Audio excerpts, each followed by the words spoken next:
Bonjour à tous.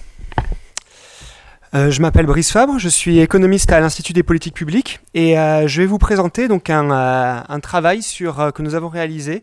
Je vais vous présenter avec mon collègue Arthur Guiouzuic un travail que nous avons réalisé sur les réponses comportementales à la fiscalité du capital. Donc c'est un travail qui a été réalisé donc avec Laurent Bach, Antoine Bozio, Arthur Guiouzuic, Claire Leroy et Clément Melguir et moi-même. Donc le contexte, donc on ressent ces dernières années deux principales réformes de la fiscalité du capital en France. La première, en 2013, la barémisation des revenus du capital qui augmente la fiscalité du capital avec un objectif politique affiché de rétablir la justice fiscale, avec l'idée d'aligner la fiscalité sur les revenus du capital à la fiscalité sur les revenus du travail.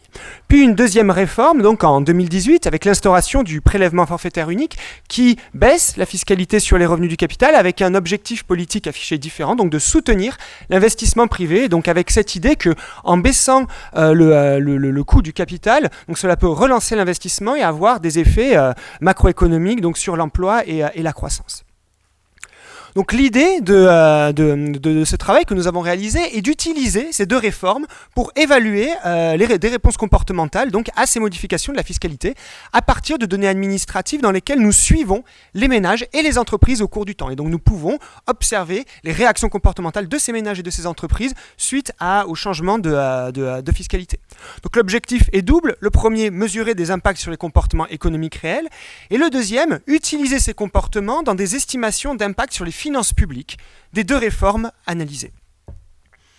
Donc cette étude est une étude commanditée par la Commission des finances du Sénat qui prend la forme d'un rapport IPP publié la semaine dernière, disponible sur le site de l'IPP, et donc qui a été aussi publié donc avec un rapport du Sénat publié sur le site du Sénat, donc un rapport plus large sur la fiscalité du capital. Ce travail prend également la forme d'une note disponible depuis aujourd'hui sur le site internet de l'IPP et qui est aussi en version papier. Vous avez des versions papier à l'entrée. Et enfin, ce travail prend la forme d'un document de travail universitaire en anglais cette fois-ci. Donc le contexte, quel est le contenu de ces réformes que nous analysons? Donc on distingue trois périodes. La première de 2008 à 2012, où les redevables à l'impôt sur le revenu ont le choix entre deux régimes d'imposition pour leur revenu sur le capital. Le premier est l'impôt progressif de l'impôt sur le revenu. Alors en 2012, pour les redevables taxés à 45%, à la tranche supérieure, on a un taux marginal total avec prélèvements sociaux de 40,2%. Pour ce qui est donc du prélèvement forfaitaire libératoire, deuxième option, donc on a donc cette fois-ci non pas donc un barème progressif, mais un barème forfaitaire où on a donc un taux marginal non plus de 40,2 mais de 36,5. Donc ceci peut vous laisser donc matérialiser la différence donc de fiscalité entre ces deux options. En 2013, donc la réforme de 2013 supprime l'option du prélèvement forfaitaire libératoire et donc les redevables doivent donc imposer donc de manière obligatoire leur revenu du capital à l'impôt progressif, au barème progressif de l'impôt sur le revenu. Puis en 2018, on revient à une situation où en plus du barème, on a un autre régime d'imposition, donc un régime de taxation forfaitaire avec la mise en place du prélèvement forfaitaire unique, où on a un taux marginal cette fois-ci non plus de 36,5% mais de 30%. Donc l'alternative étant toujours le barème progressif de l'impôt sur le revenu. Donc ici, ce graphique vous présente l'évolution des taux marginaux donc sur les dividendes, donc une catégorie particulière des revenus du capital. Donc on prend le cas type d'un contribuable taxé à la tranche à 45%, donc de l'impôt sur le revenu. Et donc on montre les taux marginaux pour deux options, la taxation au barème et la taxation forfaitaire. Donc ces taux marginaux sont des taux marginaux associés à l'ensemble des prélèvements obligatoires auxquels les dividendes sont soumis, c'est-à-dire impôt sur le revenu, prélèvements sociaux et impôts sur les sociétés. D'où des taux marginaux qui peuvent atteindre par exemple donc 60% sur ce graphique. Donc le premier constat, c'est de 2008 à 2012, on a donc un taux marginal d'imposition qui est inférieur pour l'imposition forfaitaire par rapport au barème. On a une tendance à l'augmentation des taux marginaux qui est plutôt parallèle entre les deux régimes d'imposition, barème et taxation forfaitaire. Puis en 2013, suppression de la taxation forfaitaire. Donc on a une augmentation de la fiscalité pour les redevables qui avaient choisi au préalable l'imposition forfaitaire par rapport aux redevables ayant choisi le barème auparavant. De 2013 à 2017, on a une période de stabilité fiscale avec uniquement un régime fiscal, le barème progressif de l'impôt sur le revenu. Et en 2018, on a un retour à un régime donc où on a au choix entre deux régimes, la taxation forfaitaire et le barème, avec donc un prélèvement forfaitaire unique qui renvoie à un taux marginal d'imposition plus faible que le taux marginal avant réforme de 2012. Donc ceci fournit une image un peu globale des évolutions de l'imposition marginale des dividendes. Qu'est-ce que cela donne maintenant si on croise donc les flux de dividendes tels qu'enregistrés par la comptabilité nationale en agrégé?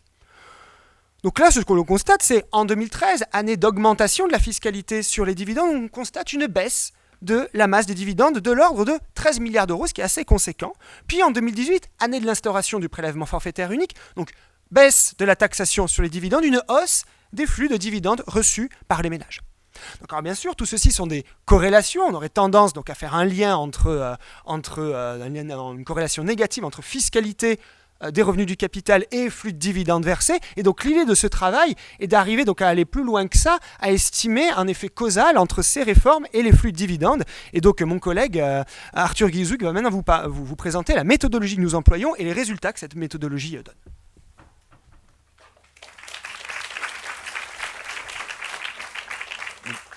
Quelle est la méthodologie que nous employons pour cette estimation? Donc, d'une part, un mot sur les données, ça a été mentionné. On emploie des données administratives très riches à la fois sur les ménages et sur les entreprises. Donc, ces données sur les ménages, c'est le panel des déclarations de revenus, des déclarations à l'impôt sur le revenu, qui contiennent chaque case de la déclaration remplie annuellement par les ménages pour l'exhaustivité des foyers fiscaux et qui permet le suivi des foyers fiscaux de 2006 à 2017. Sur les entreprises, on utilise presque l'équivalent, c'est-à-dire les liasses fiscales de l'impôt sur les sociétés, que ce soit au régime normal ou au régime simplifié. On utilise également les déclarations et contours des groupes fiscaux pour les entreprises mères et filiales qui déclarent ensemble leur impôt sur les sociétés, et également des données de rémunération des indépendants et les données des greffes des tribunaux de commerce dont l'usage sera précisé ultérieurement. Donc, en termes de méthode, ça a été mentionné également, qu'on emploie une méthode assez classique de différence de différence. Pour mettre en place cette méthode, on construit, que ce soit sur le côté ménage ou sur le côté entreprise, un groupe de traitement qui contient des contribuables qui ont été affectés par la réforme, et par ailleurs un groupe de contrôle qui contient des contribuables qui ont des caractéristiques comparables, mais qui sont non affectés par la réforme à laquelle on s'intéresse.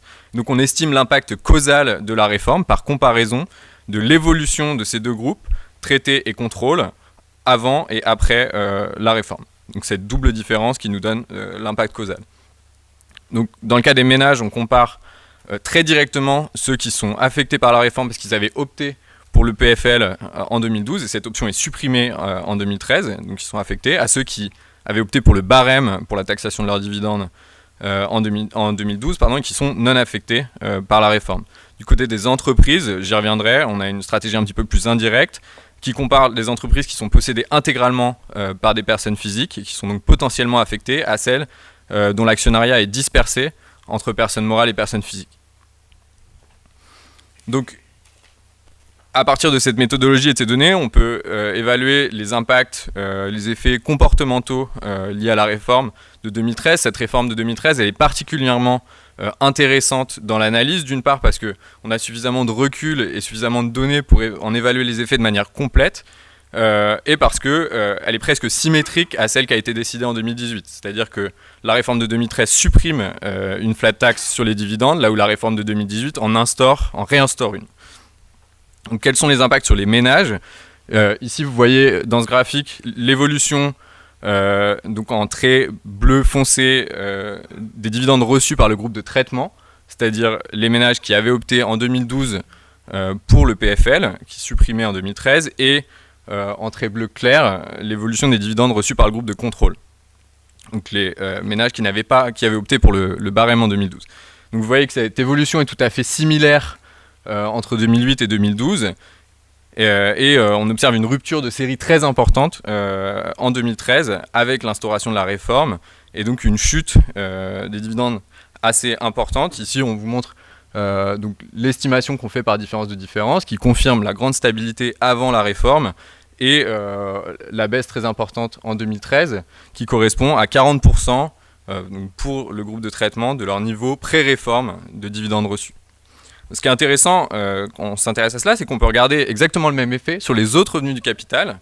Et donc, parmi ces autres revenus du capital, il y a des revenus comme des placements en revenus fixes qui étaient également soumis à la fin du PFL et sur lesquels on n'observe absolument aucun effet différentiel entre groupe de traitement et groupe de contrôle.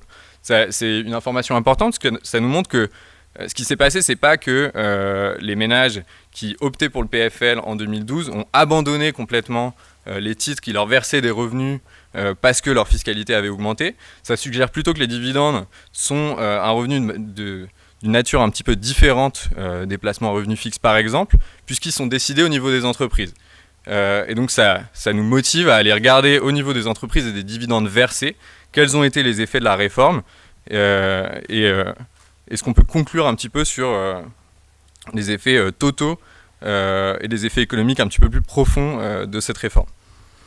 Donc ici, on a une stratégie un petit peu différente parce qu'on ne sait pas qui avait opté pour le PFL directement dans les entreprises. Et donc on compare dans le groupe de traitement les entreprises qui sont possédées à 100% par des personnes physiques et qui ont donc pu être affectées par la réforme si elles optaient pour le PFL et qui avaient suffisamment de liberté dans leur décision de versement de dividendes pour avoir pu réagir à la réforme. On les compare à des entreprises qui ont un actionnariat qui est dispersé entre personnes morales et personnes physiques et dont les personnes physiques sont nécessairement minoritaires et n'ont donc pas pu réagir à la réforme.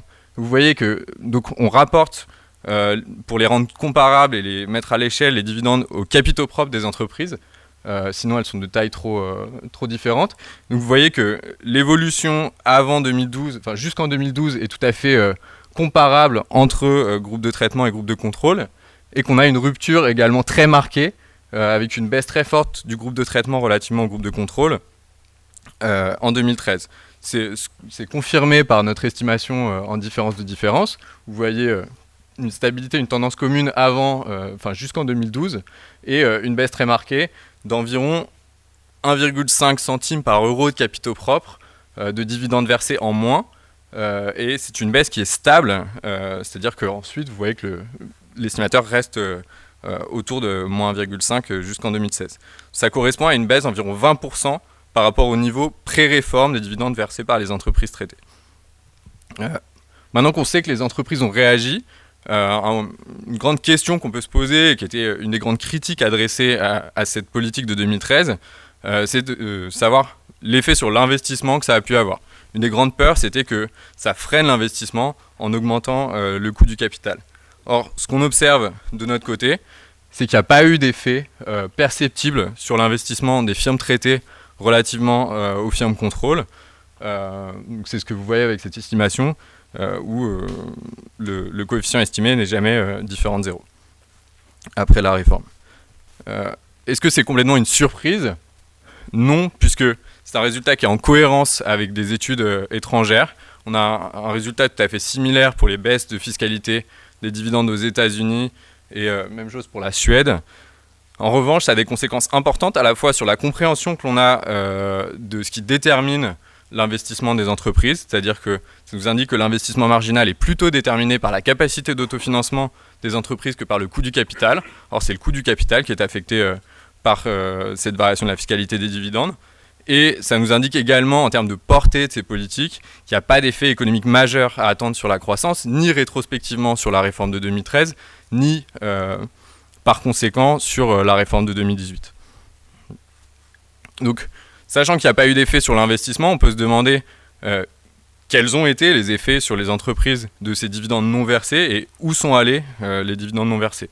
Pour faire cela, on exploite le bilan des entreprises qui est qui est détaillé dans les liasses fiscales pour identifier les impacts de la réforme sur d'autres postes comptables. Donc on a une égalité comptable stricte entre les dividendes versés et d'autres postes comptables qu'on peut détailler plus ou moins. Et donc ce qu'on observe suite à cela, c'est d'une part très clairement une émission de fonds, donc une hausse des fonds qui sont alloués à l'entreprise.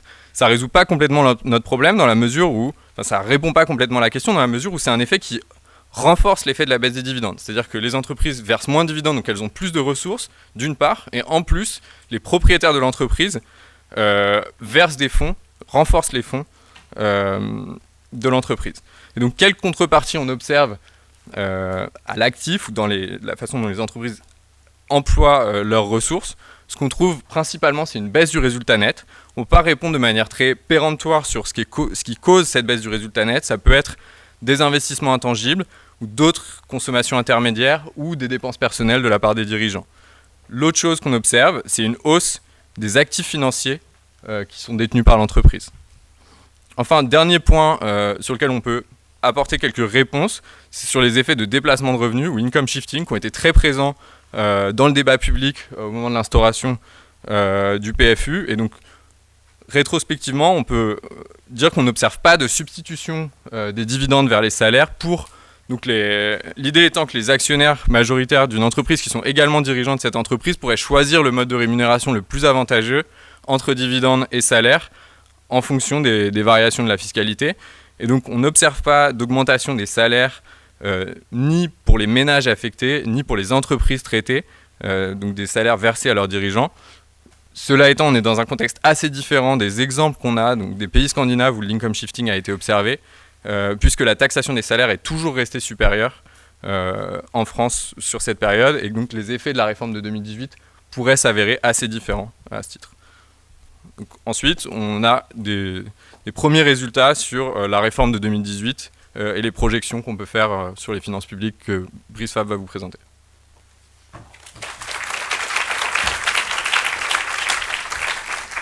Maintenant, donc, nous avons présenté donc, nos résultats sur les réactions comportementales pour la réforme de 2013. Qu'en est-il pour 2018 ? Donc, le prélèvement forfaitaire unique a été mis en place donc, en 2018. Nous sommes en 2019. Donc les données fiscales ne sont pas disponibles. Les données fiscales ménages le sont jusqu'en 2017, les liasses fiscales des entreprises jusqu'en 2016. Donc a priori, il est compliqué à ce stade d'évaluer, de faire des premières évaluations de la mise en place du prélèvement forfaitaire unique.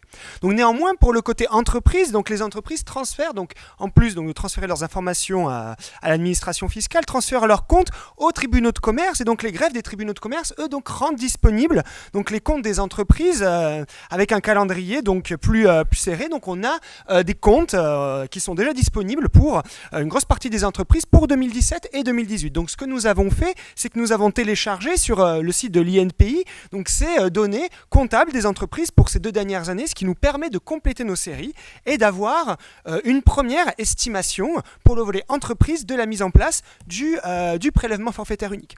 Et donc là, ce que l'on retrouve, là, ce graphique donc, correspond donc, à la même méthodologie que Arthur vous a présenté précédemment. Et donc, sauf que là, ici, on a 2 années supplémentaires, 2017 et 2018. Donc ce que l'on voit, c'est toujours une baisse des flux de dividendes versés par les entreprises suite à la réforme de 2013, mais également une hausse suite donc à la réforme de 2018 de la mise en place du prélèvement forfaitaire unique. Alors pour ce qui est de cette hausse des flux de dividendes, on a déjà certains constats. La comptabilité nationale documente une hausse des dividendes en 2018. On le voit aussi donc à travers les documents de l'administration fiscale, mais ceci donc est la première en fait les premiers résultats qui montrent un lien causal vraiment entre la mise en place du PFU et au moins une partie de la hausse des dividendes tels que constatés dans les agrégats. Donc on a une hausse de 15% du niveau de dividendes pré-réforme pour les entreprises soumises au PFU. Donc maintenant, donc, on a des réactions comportementales sur la réforme de 2013, de 2018. Donc le dernier exercice que l'on fait dans ce travail, c'est qu'on réalise nous estimons les impacts sur les finances publiques que ces 2 réformes donc, ont eu. Donc, lorsque donc, une réforme est présentée en projet de loi de finances, l'administration donc, présente des évaluations préalables où pour chaque réforme, donc, il y a un chiffrage budgétaire, un montant de variation de recettes fiscales ou de dépenses publiques associées à une réforme. Sauf que donc, pour les réformes fiscales, dans la majeure partie des cas, ces évaluations préalables sont faites en statique, en supposant que les comportements des agents ne changent pas suite à la fiscalité. Ce que nous faisons ici dans cet exercice, c'est que nous chiffrons l'impact sur les finances publiques de la réforme de 2013 et de la réforme de 2018 en incorporant les variations de base fiscale qui sont associées à ces réactions comportementales. Sauf que ces variations de base fiscale peuvent concerner l'impôt réformé, en l'occurrence ici l'impôt sur le revenu, mais aussi les autres impôts. Donc par exemple, nous prenons en compte également l'impact que ces réformes ont sur les prélèvements sociaux, dans la mesure où les bases fiscales des prélèvements sociaux peuvent être affectées également par ces réactions comportementales. Donc ces estimations dites dynamiques, nous les réalisons de la manière suivante. En 2013, nous utilisons les comportements estimés sur les ménages. En 2018, nous utilisons les résultats que nous obtenons sur les entreprises. Donc voici le tableau qui résume les résultats de ces chiffrages, donc pour la réforme de 2013 et pour la réforme de 2018. Pour ce qui est de la réforme de 2013, tout d'abord, selon les évaluations préalables, tout comme selon notre chiffrage statique, selon notre modèle de microsimulation, la réforme de 2013 donc, engendre des recettes supplémentaires dans la mesure où la fiscalité sur les revenus du capital augmente, donc de l'ordre de 400 millions d'euros. Sauf qu'en prenant en compte la baisse des dividendes associés à cette réforme, on aboutit non pas à une hausse des recettes fiscales de 400 millions d'euros, mais à une baisse des recettes fiscales du même montant. Et lorsque nous prenons en compte l'impact que cela a sur les recettes des prélèvements sociaux, on arrive à une baisse pour les seuls prélèvements sociaux des recettes de 500 millions d'euros, pour arriver en fait à un coût total, à une baisse des recettes fiscales de 900 millions d'euros, contre des recettes supplémentaires de 400 millions d'euros à la base. Donc ça fait un différentiel de 1,3 milliard, ce qui est assez conséquent. Pour la réforme de 2018, maintenant, donc, le gouvernement tablait sur un coût de 1,9 milliard d'euros, donc associé à l'impôt sur le revenu. Alors, premièrement, déjà, en restant statique, les choses sont un peu différentes. Dans la mesure où, en 2018, certes, on a un prélèvement forfaitaire unique au titre de l'impôt sur le revenu qui est mis en place, mais on a aussi les taux des prélèvements sociaux sur revenu du capital qui ont été augmentés. Et donc, en supposant que les comportements ont été inchangés, on obtient une hausse des recettes des prélèvements sociaux de 900 millions d'euros, pour arriver en fait à un coût total, à une baisse des recettes publiques de 900 millions d'euros. Et partant de ce point de départ, en statique, lorsque l'on incorpore donc la hausse estimée des flux de dividendes tels que tirés de nos résultats, on arrive à une baisse de recettes fiscales, non pas de 1,9 milliard d'euros tel qu'estimé précédemment, mais de 400 millions d'euros. Donc un différentiel de 1,5 milliard, ce qui est encore une fois assez conséquent. Donc prendre en compte ou pas les réactions comportementales dans les impacts budgétaires donc, a un impact assez considérable. Alors, deux précisions. Le premier, c'est que ces chiffrages, notamment donc, les chiffrages donc, de la réforme 2018, sont valables pour 2018 seulement. Donc ce que l'on peut remarquer, ce que l'on peut observer après dans le futur, ce sont des interactions entre bases fiscales. Notamment par exemple, lorsqu'une entreprise qui verse ses dividendes baisse la valeur des entreprises, ce qui baisse la valeur des plus-values potentielles qui seront taxées donc, dans le futur. Donc ça, pour ça, donc ces chiffrages-là sont pour 2018 seulement, mais ne doivent pas être extrapolés aux autres années pour lesquelles une évaluation à part entière est nécessaire. L'autre point qui est important, c'est la manière dont les deux options d'imposition sont présentées. Donc en 2018, on a le choix entre une imposition au barème, une imposition forfaitaire, avec une option par défaut. Donc si vous remplissez votre déclaration fiscale comme avant, sans modification, l'option par défaut est le prélèvement forfaitaire unique. Sauf que pour certains redevables, le prélèvement forfaitaire unique n'est pas intéressant financièrement relativement au barème. Et donc on peut avoir des erreurs, donc vous pouvez très bien choisir en fait la mauvaise option, celle qui est la moins intéressante financièrement pour vous. Donc si l'on considère que parmi les redevables qui perçoivent des dividendes et pour lesquels le prélèvement forfaitaire unique n'est pas rentable, si parmi ces redevables 25% restent sur l'option par défaut, ne font pas la démarche de déroger à cette règle, à ce moment-là, ceci peut augmenter les recettes fiscales de 300 millions d'euros, tout simplement parce que certains redevables prennent l'option la moins avantageuse. Donc pour conclure brièvement cette présentation, plusieurs messages. Le premier, c'est la réaction importante des revenus du capital et des dividendes en l'occurrence aux variations de la fiscalité. Et un autre enseignement qui est important, c'est en 2013, hausse de la fiscalité des dividendes, baisse des dividendes, mais ces dividendes n'ont pas été répercutés sur d'autres bases fiscales. Ces dividendes sont restés au sein de l'entreprise sous la forme de plus d'actifs financiers ou de hausse des dépenses des entreprises. Le deuxième message, c'est faible réaction sur l'investissement. Donc on n'observe pas en 2013 de réaction sur l'investissement suite à la variation de la fiscalité du capital. Ce qui est quand même central dans un contexte où la mise en place du PFU a été justifiée en partie par donc, les effets potentiels que cela peut avoir sur l'investissement. Et le troisième message, donc on remarque, lorsque l'on essaie d'estimer l'impact sur les finances publiques de nos réformes, que prendre en compte des réactions comportementales change énormément la donne. Et que du coup, il y a un rôle clé ici derrière la connaissance connaissance des réactions que les agents ont aux modifications, aux réformes que l'on peut mener. Et donc cela renvoie au rôle majeur que l'évaluation des politiques publiques doit tenir dans la conception de nos politiques publiques. Je vous remercie.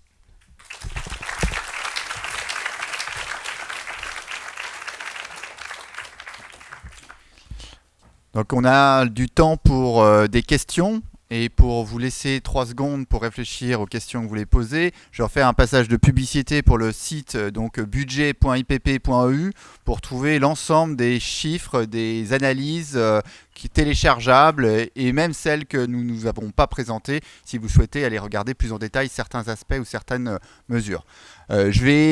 Pour procéder pour les questions, je vais prendre 3 questions à la fois. Je vous demande de vous présenter, de poser une question concise et j'essaierai d'y répondre de la façon la plus pertinente.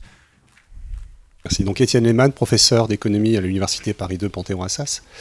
Donc effectivement, merci beaucoup pour cette présentation qui est très stimulante et qui d'ailleurs va de pair aussi avec un peu un renouvellement de la recherche en économie appliquée. On peut penser aussi aux travaux qui ont été faits par d'autres équipes, notamment à l'instigation de Philippe Aghion et Stéphanie Stancheva, co-auteurs d'une part, ou Boisel et Matré d'autre part, qui vont un petit peu dans le même sens sur l'idée que tout ce qui est taxation de la fiscalité du capital au niveau des ménages, finalement, il y a un impact sur les recettes, réduisent la base fiscale sur laquelle les impôts reposent, mais n'ont pas forcément d'effet sur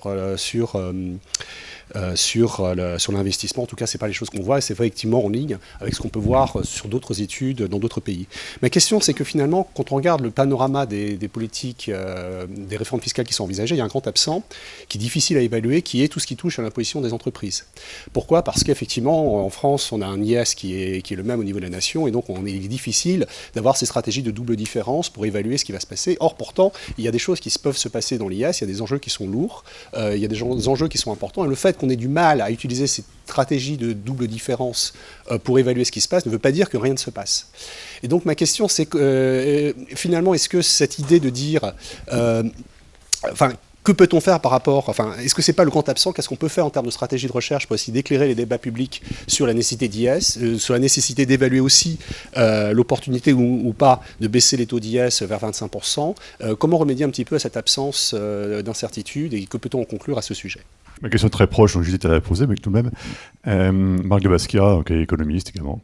Ma question, c'est par rapport à l'IS et le PFU. Si, imaginons que le gouvernement, pris d'un beau zèle, dit tiens, on va baisser l'IS et on va baisser le PFU. Qu'est-ce qui, en dynamique, serait plus intelligent? Vaut-il mieux baisser le PFU ou mieux baisser l'IS?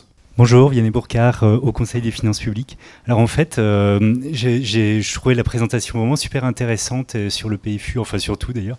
Et est-ce que vous avez pu regarder aussi la partie réallocation du capital?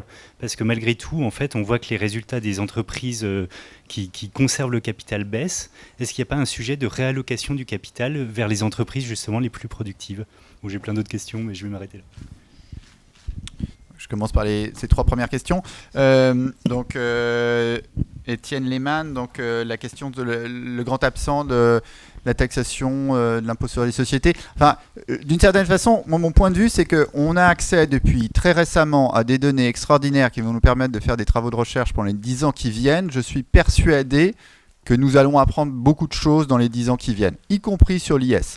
Il y a quand même plein de choses qui se passent sur l'IS. Il y a plein de règles très précises, de façon de shifter les profits en différentes filiales, de taux réduits, de réductions spécifiques. Je crois que ça serait pessimiste de penser qu'on ne puisse pas faire des travaux à venir et j'espère que nous y contribuerons dans les années qui viennent. Question plus difficile de Marc de Basquiat. Vaut-il choisir l'IS ou le PFU? D'une certaine façon, ce qui semble... Et je prends un certain nombre de prudence avant de répondre, c'est que si on croit les évaluations dont on dispose actuellement, où on voit les seuls cas où on voit un petit peu plus de réaction sur l'investissement, c'est en fait lorsqu'on touche directement la fiscalité des entreprises. Ça peut être pas forcément que l'IS. Il y a d'autres impôts, des impôts sur la production, des impôts qui sont d'ailleurs plus importants en France que dans d'autres pays, qui sont peut-être des candidats plus avisés si on souhaite d'abord concentrer l'effet sur, par exemple, des effets qui seraient potentiellement très fort si on arrivait à avoir un impact sur l'investissement. Question très pertinente au Conseil aux finances publiques sur la question de la réallocation du capital. On ne le mesure pas. On n'est pas arrivé jusqu'à maintenant à essayer de voir s'il y a des effets de réallocation. C'est une question très importante. Pourquoi ? Parce que ce qui a été fait dans les pays nordiques en termes d'évaluation, c'est qu'on ne voit aucun effet de la mise en place de la fiscalité préférentielle sur le capital dans les pays pas comme la Suède, mais on voit que ces effets sont quand même différents selon les types d'entreprises. Et donc, s'il y a des entreprises qui sont contraintes en termes de capacité de financement de l'investissement, il peut y avoir des effets de réallocation du capital importants. Et on peut supposer que, en fait, de garder du capital au sein des entreprises n'est pas forcément la meilleure allocation de ce capital à ses fins productives. D'autres questions ? Est-ce que les séries présentées sont brutes ou corrigées des jours ouvrés ? Alors, je passe la main. Bonjour, Paulin Enveillon, Direction Générale du Trésor. Merci beaucoup pour cette présentation. J'ai une question sur vos présentations sur le PFU. En 2013, vous dites que quand vous mesurez les effets ménages, vous avez moins 40% et les effets entreprises, vous avez moins 20%. Et en 2018, vous prenez que les effets entreprises qui sont de moins 15%. Et est-ce qu'on peut supposer qu'en 2018, du coup, l'effet de la réforme est minoré lorsqu'on regarde juste les entreprises ? Et du coup, est-ce qu'on peut mesurer un impact budgétaire cohérent entre 2013 et 2018 avec des estimations qui sont réalisées de manière assez différente ? Merci. Alors, question, peut-être pour un peu plus de détails sur ce qu'on fait pour 2018. Ce qu'on fait pour 2018, c'est qu'on utilise la réaction mesurée sur les entreprises, mais on utilise aussi la relation entre l'effet mesuré sur les ménages et sur les entreprises en 2013. Donc on garde l'effet mesuré 2018 sur les entreprises, mais on en déduit l'impact sur les ménages grâce à la réforme de 2013. Mais deuxième point intéressant, c'est qu'en fait, on pense que la réaction 2013 ou la réaction 2018 ne sont pas de même ampleur. L'élasticité n'est pas la même. Visiblement, et non seulement elle n'est pas la même, mais ce qu'on soupçonne, c'est que l'élasticité, y compris à des hausses précédentes d'imposition, par exemple de la hausse du PFL en 2011 et en 2012, n'ont pas donné lieu à des réactions comportementales aussi fortes. 2013 est une réaction comportementale qui est extraordinairement forte par rapport à ce qu'on peut observer et avant et après. Donc, pour dire en termes techniques, les économistes appellent ça la question de la validité externe. Est-ce qu'on peut utiliser 2013 pour en tirer des conclusions sur d'autres réformes ? On serait là très prudent. C'est pour ça qu'on a vraiment utilisé 2018 mesuré sur les entreprises pour pouvoir obtenir l'effet 2018.